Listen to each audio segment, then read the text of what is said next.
Putin's army is on the move. Scary news for Ukraine. All the basics of the spring operation have been prepared. 1.5 million soldiers are ready. The whole world is rising up because of this. The latest developments have dealt a big blow to Ukraine. Putin's new gold in Europe has turned the whole world upside down. Russia is losing its Ukrainian Superman in the last states of the Ukrainian. Putin has now begun to take great steps to end the war. This situation had a great impact on the overall course of the war, while dragging the Ukrainian army into a very difficult situation. The Ukrainian army has started to get into a big stalemate. Russia will try to complete the superiority it has occurred with its new alliance with a very big move under Operation Spring. Therefore, Ukraine urgently demanded that all Western countries increase their support. A huge support package has been sent in response to these demands. West countries have taken a very big step in the way of support by calculating how big this operation against Ukraine will be. Putin has recently started making very big decisions in the military on the basis of these decisions. It was to invade the country from the front where the Ukrainian army was. Ukraine's inability to have any preparations on the border with Belarus has created a very serious opportunity for Putin.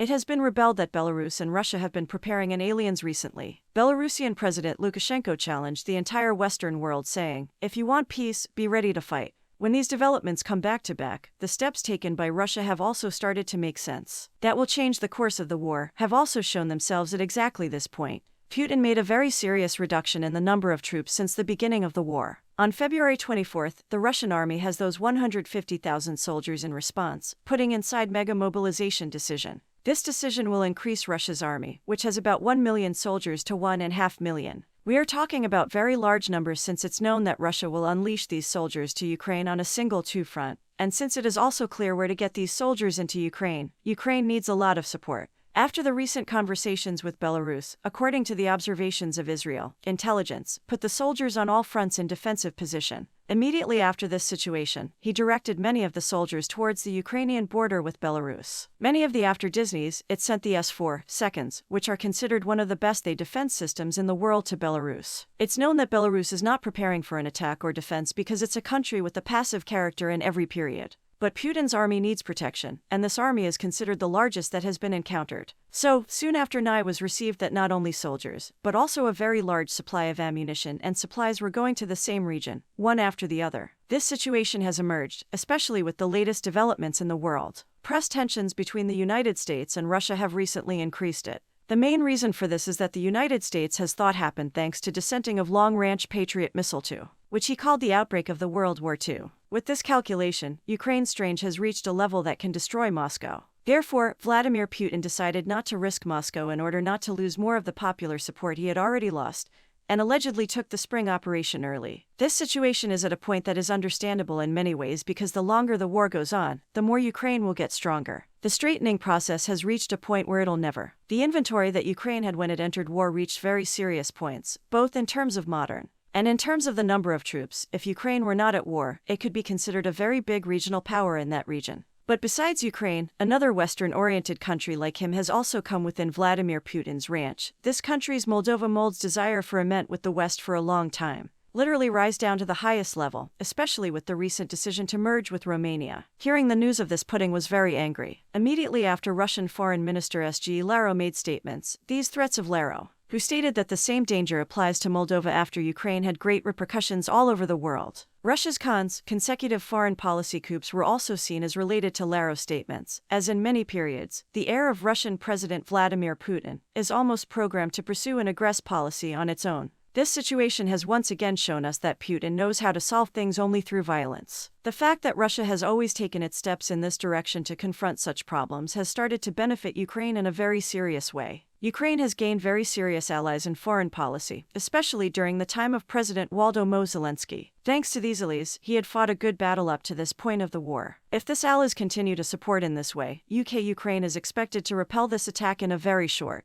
Especially the long-range Patriots given recently are expected to completely change the course of the war. The fact that the United States said that it was for the defense of Ukraine when it gave them was one of the elements that increased the tensions. Just as Ukraine was supplied with these weapons, Putin has deployed an air defense system on almost every street in Moscow. While placing this, he once again showed that he's fully alert against a possible COP in Ukraine. But the support coming to Ukraine was not limited to this. And the new one has not been added to measures that Russia has taken in every period. Because no matter how much Russia takes precautions, their life on the Kerch Bridge is still not forgotten because none of the people who are taken into the state are taken on the basis of merits. It's impossible for a government official to be in opposition to Putin. This further confuses Russia, which is already in a state of. The fact that Russia has good relations with countries ruled only by dictatorship and foreign police to show us once again how narrow Putin's vision is and recant. He had acute positive results in his talks with Kim. At the beginning of this positive results, Kim directly stated that he could send 100,000 volunteer troops for the war. This situation has brought the world, which is truly divided into blocks, to a completely different dimension. Saying the West supporting Ukraine against is supporting Russia could soon make us see a possible world war. Since even the possibility of this frightening.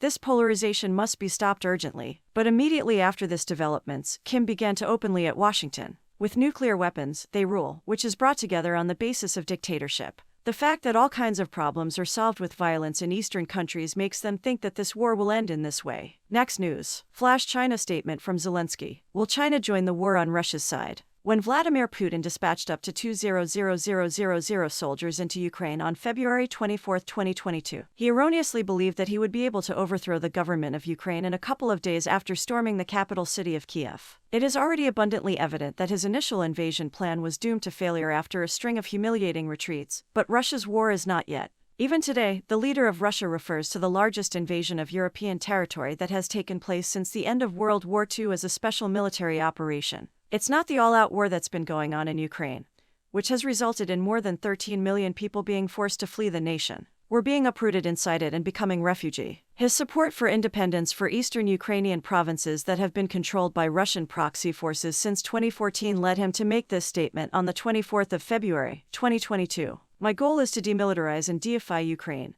and I will not occupy it by force. Putin's goal is to overthrow Zelensky. The assertion that he will shield people from 8 years of Ukrainian bullying and genocide is a piece of Russian propaganda that has no basis in reality. He made the promise. He first mentioned the objective of thwarting NATO's attempts to establish a foothold in Ukraine, and then he added the secondary goal of preserving Ukraine's impartial. Although Vladimir Putin never admitted it openly, one of his top priorities was to overthrow the democratically elected government of Ukraine's president. According to Volodymyr Zelensky, the enemy has selected me as target number 1. My family is target number 2. Citation needed. According to the advisor to the president, there were 2 separate attempts by Russian military to breach the presidential compound. The assertions made by Russia that Ukrainian Nazis committed genocide were never able to be substantiated. But the Russian state-run news agency, RIA Novosti, argued that deification is unavoidably also desynchronization, which is in essence the erasure of the contemporary state of Ukraine. In a lengthy essay published in 2021, the Russian president stated that Russians and Ukrainians were one people dating back to the late 9th century. This assertion has been at the center of the Russian president's denial of Ukraine's right to exist as a sovereign nation. For many years, Putin failed to maintain control after withdrawing from Kiev and Cherny a month into the invasion.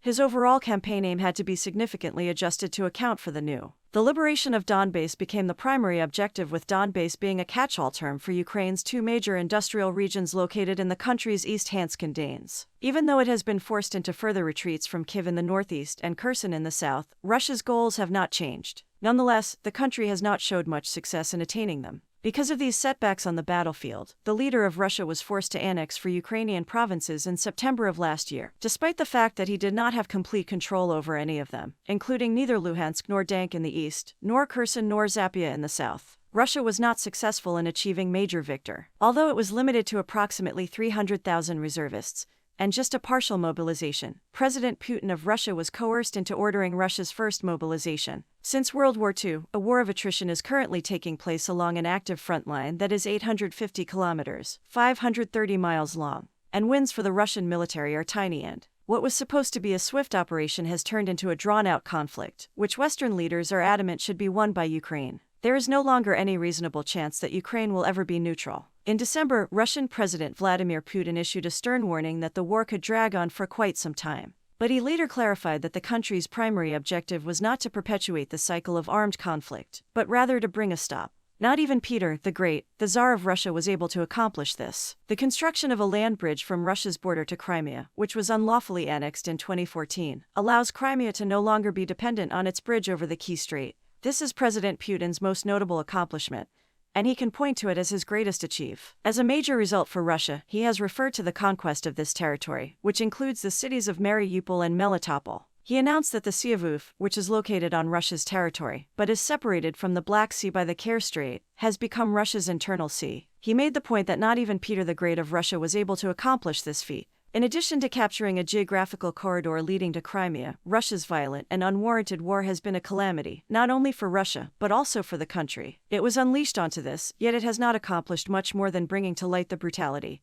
and ineptitude of the Russian. When cities like Mariupol were being leveled, facts of war crimes that were committed against people in Bucha, which is close to Kiev, have emerged. These information led to the creation of an independent investigation that accused Russia itself of state-orchestrated incitement to genocide. Strategic failure. The military setbacks, on the other hand, have revealed Russia at its most vulnerable. It was a mistake for the Russian military to pull 30,000 troops back across the Dnipro River from Khan in the month of November. An armored convoy that had been traveling for 40 miles, 64 kilometers, and had come to a stop near Kiev at the beginning of the war was a logistical disaster. A breakdown in intelligence led to the deaths of a large number of recently mobilized men in an attack on Machaivka by the Ukrainian military on the first day of the new year. The dramatic strike in October 2022 that locked down the Kerch Strait bridge for weeks was a defensive defeat, and so was the sinking of the flagship Black Sea battlecruiser, the Moss. The West has guaranteed their assistance for as long as it takes, despite Russia's repeated requests that they refrain from arming Ukraine. The superior HIMARS missiles and the possibility of German Leopard 2 tanks gave the Ukrainian artillery a significant boost. Putin might drag out the mobilization and the fight for longer, yet the conflict has not yet been won.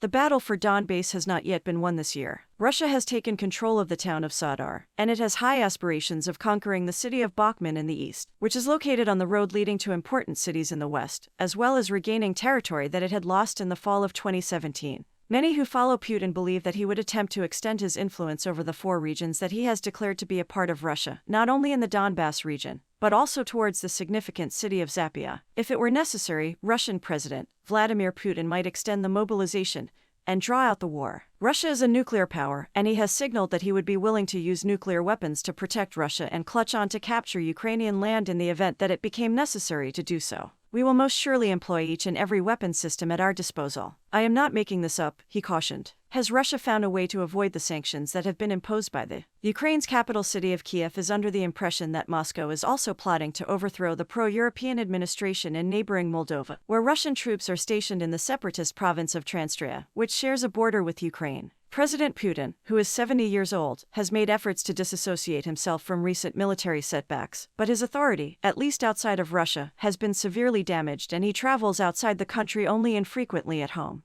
It would appear that Russia's economy has been able to withstand a series of sanctions imposed by the West, yet the country's budget deficit has ballooned while the country's revenue from oil and gas has significantly. Any attempt to quantify his popularity is doomed to fail miserably. Dissent in Russia carries a very high danger as those who propagate false news about the Russian military can be put to prison for their actions. Individuals who oppose the government of Russia have either fled the country or been imprisoned, as was the case with Alexei Navalny, the most prominent opposition. In 2013, Moscow successfully persuaded Ukraine's pro-Russian leader to abandon a planned pact with the European Union. This sparked protests that eventually led to the leader's ouster and led to Russia's seizure of Crimea and staging of a land grab in the east of the country. These events were the seeds that were sown for this. The European Union gave Ukraine candidate status 4 months into Russia's invasion in 2022, and Kiev is working hard to be recognized as quickly as it possibly can. The longtime leader of Russia was likewise desperate to stop Ukraine from entering the orbit of NATO, but his attempt to blame the Western Defensive Alliance for the war is unjustified and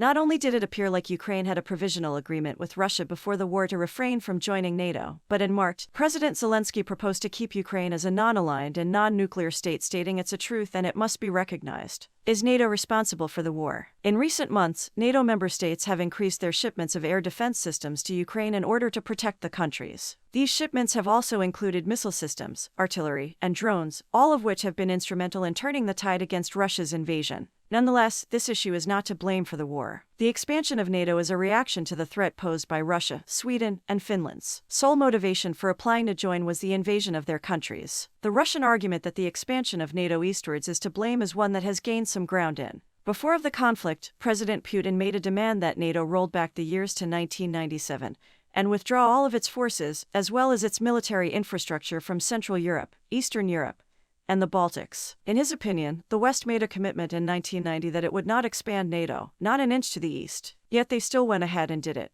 Nevertheless, because this occurred before the fall of the Soviet Union, the pledge that was given to Mikhail Gorbachev, who served as president of the Soviet Union at the time, only applied to East Germany within the context of a reunified Germany. Mr. Gorbachev stated in a later interview that at the time the subject of NATO enlargement was never mentioned. NATO claims that it never intended to deploy combat forces on its eastern flank before to Russia's illegal annexation of Crimea in 2014, and that this was the sole impetus for the death pit Bach. On the other hand, the city of Bakhmut is still experiencing the full force of the conflict as the war drags on.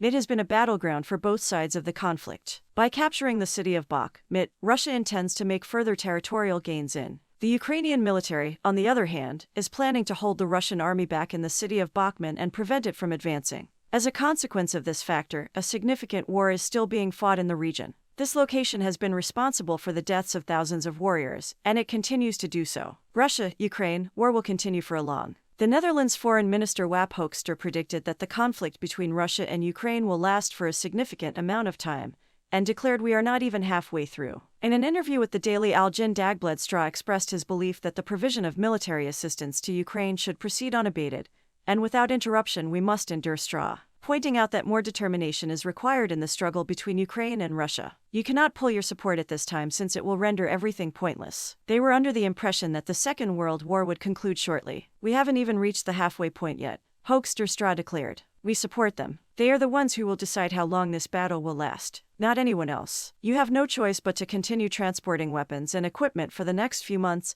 and potentially even years. If such is not the case, there is absolutely no reason to even discuss the possibility of negotiating. Eventually, those who are successful on the battlefield will also be successful at the bargaining. The European Union's High Representative for Foreign Affairs and Security Policy, Josep Borrell, has issued a statement in response to a claim made by the United States that China is planning to supply Russia with weapons and ammunition for use in the conflict in Ukraine. According to Borrell, the fact that China is selling weapons to Russia is not just a matter for concern for the United States. In his statement, Borrell mentioned that he, like Blinken, had a discussion with Chinese Foreign Minister Wang Yi. Borrell shared with the Chinese envoy that the European Union had voiced its worry on the matter, and he said, "I requested them not to do this. I made it clear that not only would this be a reason for concern for us, but it would also represent a crossroads in the trajectory of our relationship." He assured me that they do not plan to do. China should be on the side of Ukraine. On the other hand, statements were made by the president of the Ukraine, Vladimir Zelensky, which read as follows: if China creates an alliance with Russia, there would be a world war, and I think Beijing is aware of this. It is vitally critical to us that China does not take the side of the Russian Federation in this conflict. In point of fact, fortune is on our. I'd like that to happen, but I don't believe that's going to be achievable right now. U.S. warns China. Anthony Blinken, the Secretary of State of the United States, issued a statement on February 19 in which he reminded China that the administration of Joe Biden had warned China about this issue since the beginning of the.